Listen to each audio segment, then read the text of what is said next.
Assalamualaikum warahmatullahi wabarakatuh. Selamat siang. Yang terhormat Dr. Insinyur Yastin, SPD, MPD, MSc, IPM, selaku dosen pengampu, dan Dwi Reski Anandari Sulaiman, SPSI, MSI, selaku dosen mitra. Kami dari kelompok 6 Program Studi Pendidikan Teknik Informatika dan Komputer Universitas Negeri Makassar akan mempresentasikan materi yang berjudul aplikasi tahap perkembangan peserta didik terhadap pembelajaran, analisis kemandirian, tanggung jawab belajar, dan disiplin dalam konteks pendidikan dasar dan perguruan tinggi. Adapun anggota kelompok 6 yaitu Renato Dinardi, Adi Inaya, Ozat Ahmad Didat, dan Azwa Gali Akila. Selanjutnya,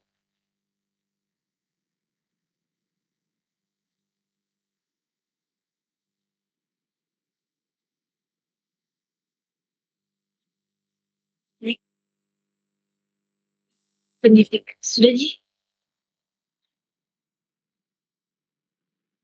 Pendidikan tinggi menuntut mahasiswa untuk memiliki kemandirian dan tanggung jawab akademik yang tinggi untuk mengoptimalkan hasil belajar dan mencapai kesiapan profesional. Makalah kami ini menganalisis implikasi tahap perkembangan peserta didik, khususnya kemandirian dan tanggung jawab, dalam konteks perguruan tinggi. Penelitian ini mengintegrasikan temuan dari 3 studi. Yang pertama, studi korelasional pada siswa SD yang menunjukkan gap antara potensi kemandirian dengan hasil belajar. Yang kedua, penelitian kualitatif mengenai pentingnya melatih kemandirian sejak usia dini sebagai fondasi perkembangan. Serta yang ketiga, survei pada mahasiswa yang mengungkap bahwa disiplin diri dan tanggung jawab berkontribusi signifikan terhadap keberhasilan akademik. Metode yang digunakan adalah studi literatur dengan pendekatan deskriptif korelasional untuk menyintesiskan data sekunder dari jurnal-jurnal tersebut. Hasil analisis mengungkapkan bahwa meskipun mahasiswa masih memerlukan penguatan melalui strategi pembelajaran yang mendukung self-regulated learning. Implikasi penelitian ini mendorong dosen mampu meningkatkan disiplin diri dan tanggung jawab akademik secara opsional. Materi selanjutnya akan dibacakan oleh Andi Inayah.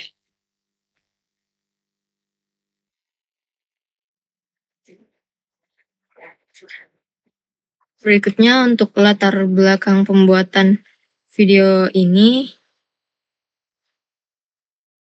yang pertama perlu diketahui bahwa pendidikan tinggi ini merupakan jenjang krusial untuk membentuk karakter dan kesiapan profesional mahasiswa, yang dimana berdasarkan landasan pendidikan nasionalnya, mengamanatkan bahwa pengembangan potensi peserta didik perguruan tinggi dituntut untuk menghasilkan lulusan yang tidak hanya memiliki kemampuan akademik yang mumpuni, tetapi juga kemandirian dan tanggung jawab dalam mengelola kehidupan akademik dan profesional.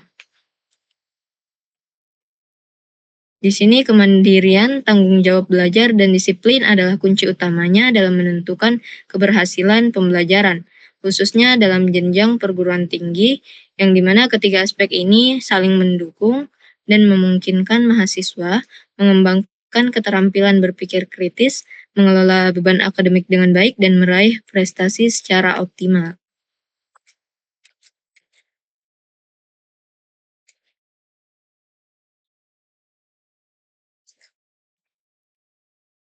Untuk teori perkembangan dalam teori di sini kita menggunakan teori Piaget, Vygotsky, Erikson, atau Colbert yang relevan untuk memahami perbedaan tahap perkembangan peserta didik yang mempengaruhi kemandirian, tanggung jawab belajar, dan disiplin. Dalam teori perkembangan, Vygotsky menekankan peran interaksi sosial dan zona perkembangan proksimal atau ZPD dalam pembelajaran. Dalam teori perkembangan Colbert menyatakan bahwa perkembangan moral berlangsung melalui 3 tingkat. Dalam teori perkembangan Piaget menjelaskan bahwa perkembangan kognitif berlangsung melalui tahapan yang berurutan. Dan dalam teori perkembangan Erikson mengemukakan bahwa pada tahap dewasa muda, konflik inti yang dihadapi adalah antara intimasi versus isolation, yang dimana pada tahap ini individu dituntut untuk mengembangkan hubungan yang mendalam dan berkomitmen, yang juga mencakup kemampuan mengelola diri dan mengambil tanggung jawab atas kehidupan pribadinya. Nah, dalam video ini kita akan memberi teori utama yang kita gunakan dalam video ini, yakni pembahasan mengenai teori Erikson, intimacy versus isolation, yang dimana relevansi teori ini dalam perguruan tinggi, yakni mahasiswa pada jenjang ini diharapkan telah memasuki tingkat konvensional atau bahkan pasca konvensional, yang dimana nilai-nilai moral internal memainkan peran penting dalam pengambilan keputusan dan tanggung jawab. Nilai-nilai etika dan keadilan yang muncul pada tingkat ini juga mendukung perilaku disiplin dan tanggung jawab akademik yang konsisten bagi mahasiswa.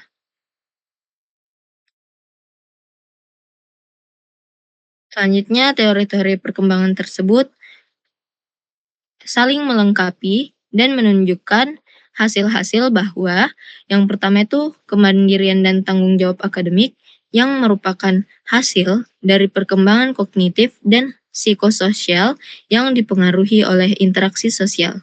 Yang kedua itu pada perguruan tinggi, mahasiswa telah mencapai tingkat berpikir yang abstrak atau piaget dan memiliki kemampuan untuk belajar mandiri, namun tantangan dalam mengelola waktu dan beban akademik yang menuntut penerapan strategi self-regulated learning. Yang ketiga itu konflik psikososial yang dijelaskan oleh Erikson dalam teori intimacy versus isolation, memberikan landasan yang kuat untuk memahami bagaimana hubungan sosial dan dukungan mempengaruhi tanggung jawab akademik.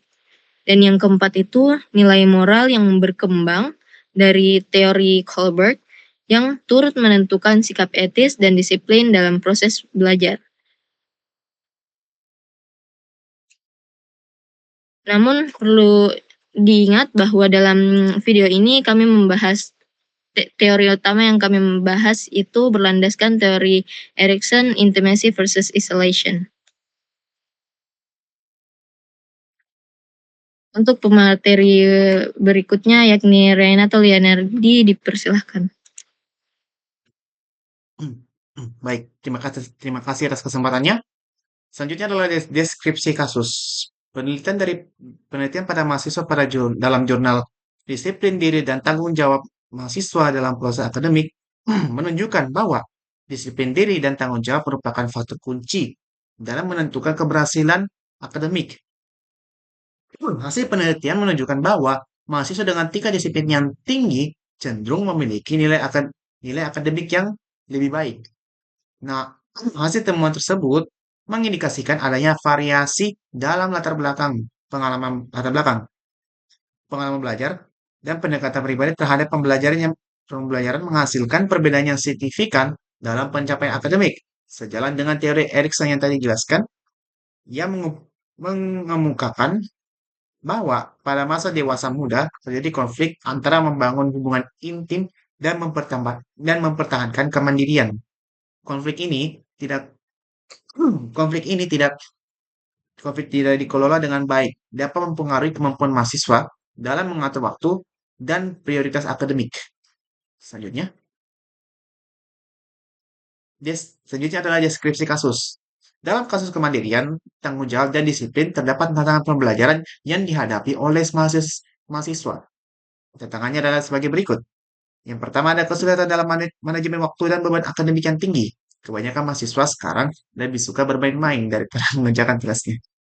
Yang kedua, variasi latar belakang dan pengalamannya mengakibatkan perbedaan penerapan strategi belajar. Yang ketiga, konflik sosial dan kemandirian yang ditandai dengan kurangnya dukungan sehingga menyebabkan mahasiswa merasa terisolasi. Kebanyakan dari mahasiswa itu ada yang bisa bersosialisasi dengan siapa saja, ada yang cenderung lebih suka menyendiri. Dan yang keempat, keterbatasan teknologi dan fasilitas yang masih menjadi tantangan bagi beberapa mahasiswa. Selanjutnya, dan analisa kasus. Di sini ada analisa kasus tahap perkembangan mahasiswa. Mahasiswa di perguruan tinggi umumnya telah mencapai tahap operasional formal yang ditandai dengan kemampuan berpikir abstrak, logis, dan pemecahan masalah secara sistematis. Namun, dalam konteks perkembangan psikososial menurut Erikson, mereka masih berada dalam fase dewasa muda yang mengandung konflik antara membangun hubungan intim, intimacy, dan menjaga otonomi atau isolation. Selanjutnya,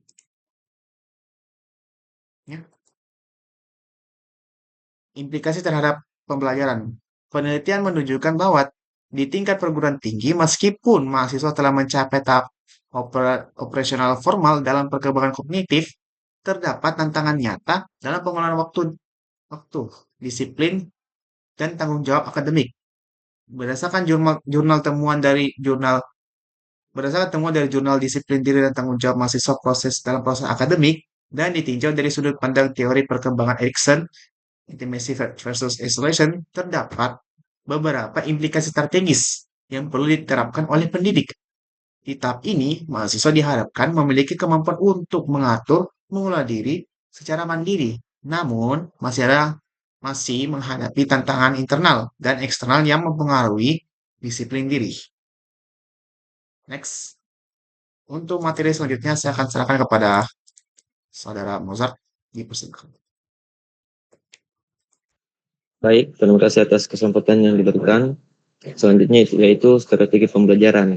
Ada beberapa strategi pembelajaran yang dapat digunakan dalam materi ini. Yang pertama yaitu pengembangan self-regulate learning, yaitu mahasiswa diharapkan mampu mengatur pembelajaran mereka secara mandiri. Oleh karena itu, dosen harus mengintegrasikan modul pelatihan self-regulate learning yang mencakup perencanaan, monitoring, dan evaluasi mandiri. Contohnya, contoh penerapannya mahasiswa dapat menerapkan tujuan belajar dan pengelolaan waktu belajar secara mandiri. Selanjutnya, yaitu program monitoring dan refleksi berkala, yaitu implementasi program mentoring di mana dosen senior atau mentor akademik membimbing mahasiswa dalam mengelola beban studi dan kegiatan akademik yang sangat dianjurkan. Contoh penerapannya dapat berupa pemberian materi atau pemahaman materi kepada mahasiswa. Next. Yang ketiga itu integrasi teknologi digital.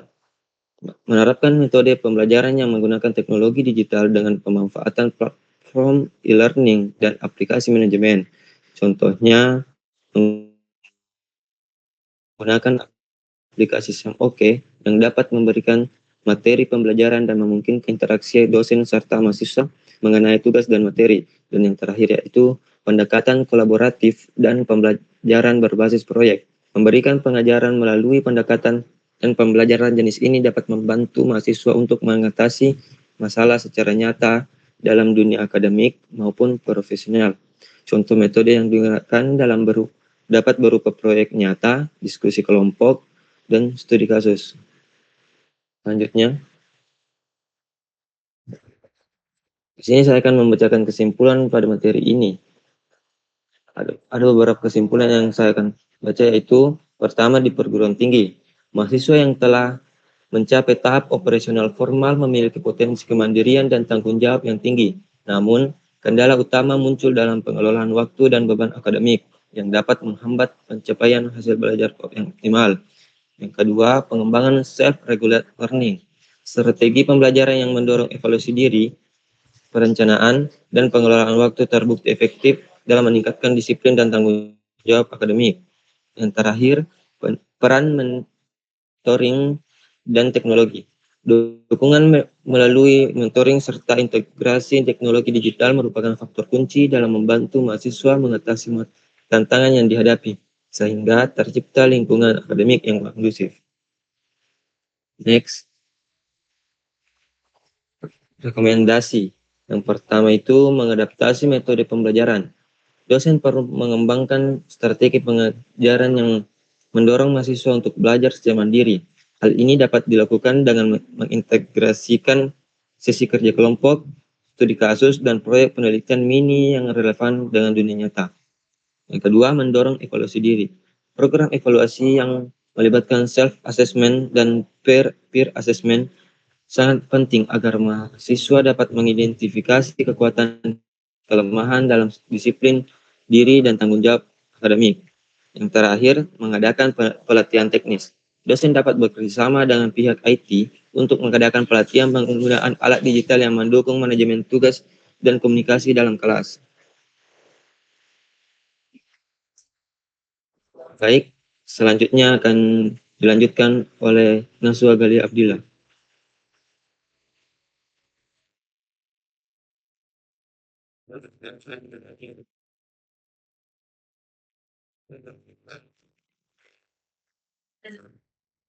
Sumber referensi yang kami gunakan yaitu berdasarkan penelitian yang dilakukan oleh Irwansyah, Azkia, dan Triharta pada tahun diri dan tanggung jawab mahasiswa dalam penelitian ini dipublikasikan dalam jurnal pendidikan Ambusan. Musai. Hasilnya menunjukkan bahwa semakin tinggi disiplin dan tanggung jawab mahasiswa, semakin baik pula kinerja akademik. Selanjutnya, minat dan skills dalam tentang bidang psikologi. Kita sendiri berkonflik terhadap Kementerian Belajar Mahasiswa di Kota Mahasiswa yang memiliki kepercayaan diri dalam belajar cenderung lebih mandiri dan tidak tergantung pada yang terakhir penelitian oleh Henry Halja dan Gracia pada tahun 2022 dalam jurnal pendidikan dan pembelajaran yang korelasi antara penggunaan serta tanggung jawab belajar dengan hasil belajar siswa kelas 4. Hasil penelitian ini menunjukkan bahwa siswa yang memiliki kemandirian dan tanggung jawab yang cenderung mendapatkan belajar yang selanjutnya.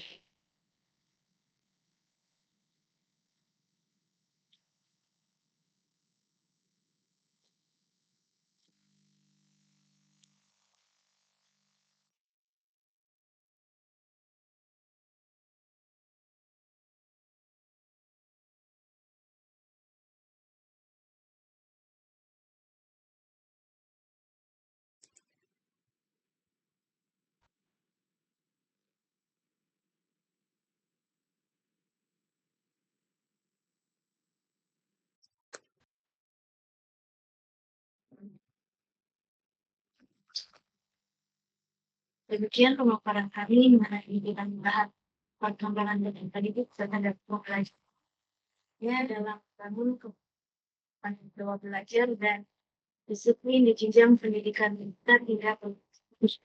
Kami berharap materi ini dapat memberikan wawasan dan perspektif dalam merancang strategi pembelajaran yang lebih baik sesuai dengan perkembangan akhir warahmatullahi wabarakatuh.